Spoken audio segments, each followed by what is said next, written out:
High temperature yesterday was only in the mid-20s. If you thought that was cold, we have even colder air on the way.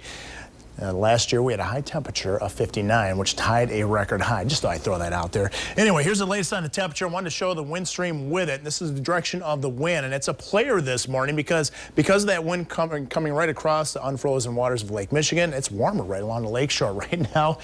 Currently in South Bend, it's balmy 0 and 4 above in Chicago. But here on the other side of the lake, look how much it warms up. 22 right now in Muskegon, 21 in Holland. But where the air isn't modified, it's only 2 above currently in Sturgis, 6 above in Coldwater. There's a pretty good wind out there, and at times it's actually going to gust over 30 miles an hour, and with a lake effect developing, that west wind around 35 miles an hour with some of those gusts. That's going to blow some snow around today and also really push those wind chill or feel like readings down quite a bit. Right now it feels like 5 above in Grand Rapids, 13 below and 12 below in South Bend and Chicago respectively. Still good visibility out there right now, but again the snow shower is going to start picking up a little bit as the cold air moves in, and also deeper moisture arrives as well. Just a few flurries out there in around the Grand Rapids area all the way to Lowell, Ionia for the most part, but everything is very, very light. A little bit heavier up to the north if you have travel plans in northwest lower Michigan.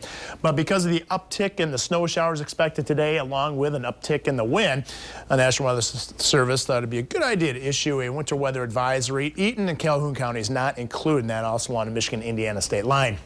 Futurecast shows as we put this into motion, more clouds and snow showers developing throughout the day. Nothing really, really heavy out there. I think a general 1 to 3 inches will fall today in the lake effect areas or just away from the lakeshore, and that will continue overnight as well, with the bandings starting to set up more northwest to south and east with a slightly more northwest trajectory. Here's a look at the 8-day forecast, and you'll be able to see it's quite a busy one right on through this upcoming weekend. On Thursday, a high of only 14 degrees. I think the last time we had a high in the teens is way back in last February. So it's been a very long time since we've had temperatures this cold. We're looking at readings out there for the most part still in the teens for Friday, and then snow developing later on Friday. This is with a system, and it's going to continue to Saturday. Right now, it looks like most of it's going to be snow and a good solid 4 to 8 inches possible by the time it wraps up on Saturday. I shouldn't say totally wrap it up because behind it, we're going to drag down more Arctic cold. And we've talked about it over the weekend. You've got some plans for your weekend that we'll put that snow to good use. You got to take advantage of that snow.